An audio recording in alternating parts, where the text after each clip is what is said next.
করতেন যে কোনো মূল্যে সহযোদ্ধার প্রাণ বাঁচাতে, কিন্তু বেগতিক পরিস্থিতিতে আর বাঁচাতে পারেননি তাকে। উল্টো গুলিবিদ্ধ হয়ে চিকিৎসার অভাবে হাসপাতালের শয্যায় শুয়ে নিজেই এখন ভুগছেন পঙ্গুত্বের শঙ্কায়। আমি জানি না ওরা কারা, ওরা বাংলাদেশ পুলিশ ছিল না। বাংলাদেশের পুলিশের মধ্যে 15 জন কি 16 জন ছিল। এছাড়া হেলমেটধারী কিছু লোক ছিল। ওদের প্রত্যেকের হাতে গান ছিল, প্রত্যেকের হাতে অস্ত্র ছিল। কোনো কথা বলে নাই। ওরা 5 থেকে 7 সেকেন্ডের মাথায় গুলি করে দিছে। আমার ডান হাতে গুলি লাগছে।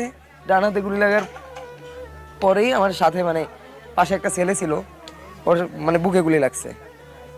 আমি দেখে ওখানে বসে পড়ছি যে ওরা নিয়ে যেতে হবে, ও বাঁচবে। এইখানে উপরে লাগছে তো, নিচে লাগে না, এখানে লাগছে। ওরা হসপিটাল নিয়ে গেলে বাঁচানো যাবে।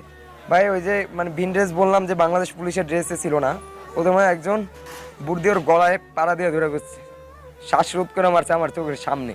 এছাড়া আরো স্টুডেন্ট সাথে সাথে ওরা ফায়ার